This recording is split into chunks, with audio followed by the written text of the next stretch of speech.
Hello fans, welcome to the Pro Wrestling Report wrap-up of WrestleMania 23. Meathead, we just arrived back here at our remote studio. Good God Almighty. From the Ford Field venue. I apologize for the voice, by the way. Michigan. 80,103 fans. Without us, it would have been 80,101, but we made it. A new Ford Field attendance record, set the second highest attended WrestleMania ever, both to occur in Detroit. The show billed by three big matches: the WWE Championship, the World Heavyweight Championship, and the Battle of the Billionaires. Let's run down the card, Meathead, as it was. Just before the show in Ford Field, we saw a tag team match featuring Ric Flair and Carlito versus Chavo Guerrero and Gregory Helms. Yes, with lumberjacks of everybody else that wasn't involved in the match. Ric Flair and Carlito, including tag team champions, by the way. You saw highlights during WrestleMania of that pre-game show, if you will, which would have been on Heat. That would have been Heat. Yeah, absolutely. That would have been Heat. Let's talk about the international card as Heat. It was. That's WWE Heat Online. Frank called it. He said the Money in the Bank would open up the show, and it did. Why? Money in the Bank ladder match, 8 participants for the first time in WrestleMania history. Let's talk about who really called Money in the Bank. Let's talk about Mr. Kennedy! You're loud. And basically obnoxious. Kennedy! Thank you. The match highlighted by several big spots. Yes. First of which was Edge being carted out early on and not to be seen again after being split in half with a ladder by Jeff Hardy. That's how he gets out of injury. As you heard here on this very program in the pre-WrestleMania prediction match or prediction show that we did here. It's called a preview. Shut your mouth. As you heard here, Edge will be going ahead and getting that surgery that he's going to need. Edge was the guy that you could guarantee was not going to win Money in the Bank. My pick, Randy Orton, didn't deliver. Your pick, Mr. Kennedy, did. Frank's pick, I believe, was Orton as well. Yes. And, by the way, I get to keep my hair. And Frank gets to stay out of a chicken suit. Mr. Kennedy, Mr. Money in the Bank. Thank you. Bank. Thank For those you. of you who saw the show, it's the way he did his promo, right? And trust me, if you didn't see the show, you will hear that. From there, folks, it was Kane versus the Great Khali. That's where I went to go to the bathroom, folks. Great Khali wins. That's about all that need to be spoken about, except for Kane had a great entrance with pyro and such. Next match, please. Chris Benoit versus MVP for the United States Championship. What I didn't understand is, and I understand this much, you people don't feel Chris Benoit anymore. It's not for real, huh? A lot of old schoolers are respecting Benoit. I noticed MVP today. Could have been the red tights. No, it wasn't red tights, and it wasn't the cheerleaders or the pom-pom squad. But I noticed MVP today. MVP loses that match. Chris Benoit walks out of WrestleMania with the United States Championship. And ironically, cleanly won the match with a secondary move. He didn't make MVP tap out. He beat him with the flying headbutt. And then from there, folks, it was the World Heavyweight Championship on the line as Batista went one-on-one defending his title against The Undertaker, a man who walked into WrestleMania 14-0, and as predicted, walked out of WrestleMania 15-0, and also as the new World Heavyweight Champion. Meathead, Batista, over the course of this weekend, being booed out of every building we've seen him in. WrestleMania was no different. Batista comes out, and Batista early, very offensive, high spots all over the match. Batista very aggressive to open this match. And you know what? As we predicted, which did not really come true, Undertaker didn't have to sell or carry Batista as much in this match. Batista brought his game. But a good match. Better than I think anybody could have expected. That's exactly what I mean by me saying Batista brought his game. He brought his A game. Now his A game, basically, he'll get him maybe a cup of coffee in the major leagues. But Batista brought it, and he gave everything that he had. So you need to respect Batista for what he did tonight. And what he did was lose the title. Again, The Undertaker walks out of WrestleMania in the first of 3 big main events as the World Heavyweight Champion. From there, it was the the ECW Originals versus the New Breed. New Blood. 8 participants. He even set me up for that. Did Elijah Burke, Matt Stryker, Marcus Corvon, Kevin Thorne with Marquise. That would be Ariel. Against the ECW Originals, Rob Van Dam, Sandman, Sabu, Ariel. or Areola, whatever you want to call her. And Tommy Dreamer. They enter through the crowd. They come in this match less than spectacular. The match was a dud. Let's just call it that. Match was a dud. And the winners of that match were your originals. Surprisingly so. I picked a new breed to go over. I believe I did too, actually. It seemed to make more sense for future storyline reasons, but apparently that is not the case, as the originals win in WrestleMania 23. From there, it was Bobby. I'm sorry. From that match. Right. I'm trying to get my wherewithal. It's okay. Here. It's okay. From that match, we go into the Battle of the Billionaires. Correct. Battle of the Billionaires. Donald Trump represented by Bobby Lashley. Vince McMahon represented by Umaga. The special guest referee, Stone Cold Steve Austin. Folks, this one was obvious, but it was still fun. Stone Cold stuns Umaga. Bobby Lashley gets the pin after a detailed amount of interference from Shane O'Mac. Yeah, Shane you need to get in there, and you need to mention that the Stone Cold was knocked out by a poke in the eye. Here comes Shane O'Mac.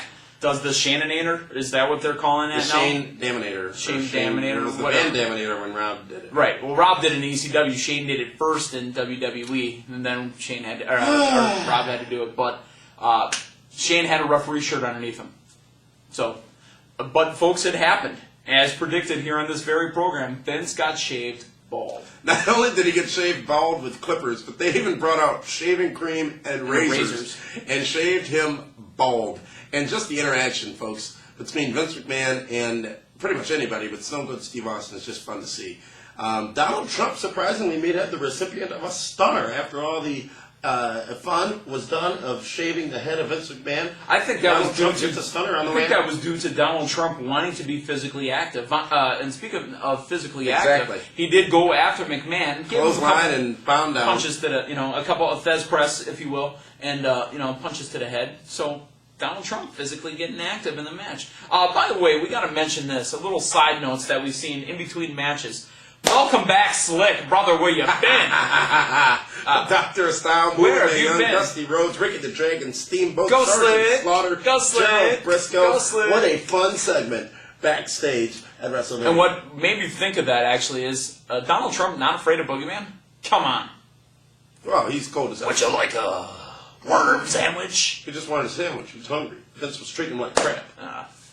Battle of the Billionaires. By the way, apparently Vince scared the baby so bad that the baby was silent through the entire thing. And I don't know, pretty young to be operating a camera then. It sure was. The camera was stuck to the baby's forehead. Battle of the Billionaires. Vince McMahon gets his head shaved bald. Clean. Should be fun to see the backlash, if you will, against Umaga for losing that match, and the plight, if you will, of a Bobby Lashley for the revenge that McMahon will probably backlash against Mr. Lashley.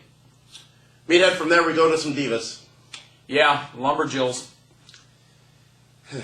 Nice Melina entrance. retains the title. Nice entrance from Melina. I liked it. That little fuzz thing around her. Melina retains the title. Melina That little fuzzy the part on her. World Women's Champion retaining the title. A lot of retentions tonight. We saw Chris Benoit. I was still talking about the fuzz around her. We saw Chris Benoit retain his title. We saw Melina retain her title. IC strap was not on the line, as you pointed out. Neither tag team strap was on the line. But the hardcore title wasn't on the line. The TV title wasn't on the line. The ECW television title wasn't on the line. But it was the Divas, and as we said, Melina walks out as the champion. Then, folks, it is the main event of the night. For the WWE Championship, it is John Cena. Very unique entrances, by the way. And HBK. For HBK with a tribute to DX, if you will, and his entrance. I was very surprised we didn't see Triple H.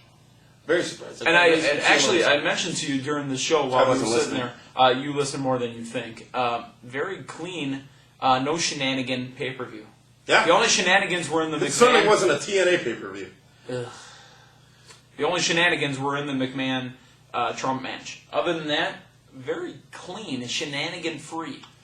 John Cena enters on the streets of Detroit in a souped-up Ford Mustang, gets to the Ford field, comes out, drives through a WrestleMania 23 glass wall, does a spectacular entrance, comes in, and Meathead delivered as good, if not better, of a match than The Undertaker and Batista earlier in the night. But you know what? I think we're getting to the point where Angle got booed and loved it.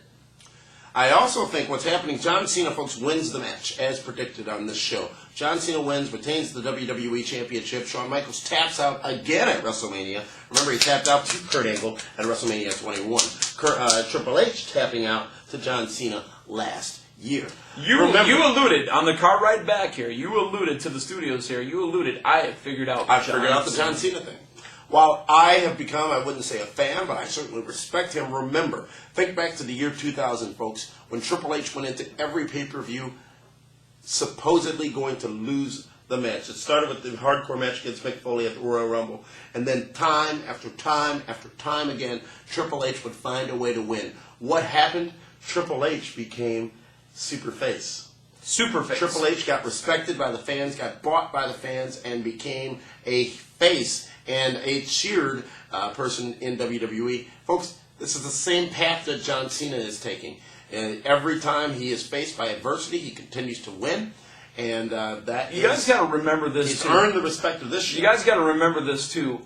John Cena, with the exception of 2 transitional periods with Edge with the belt, has been the champion for damn near 3 years. Transitional periods, granted, but John Cena's been the champion. I also, you got to throw in RVD's title reign in there too, but that was only a month long, and then he got the belt taken back from him. So with the exception of those, John Cena has held that belt. I mean, who else has there been, honestly? John Cena continues his reign as WWE Champion. Meathead WrestleMania kicked off with an amazing pyrotechnics display. Very well done, very solid look to the show, thematic, very big, 80,103 fans in Ford Field.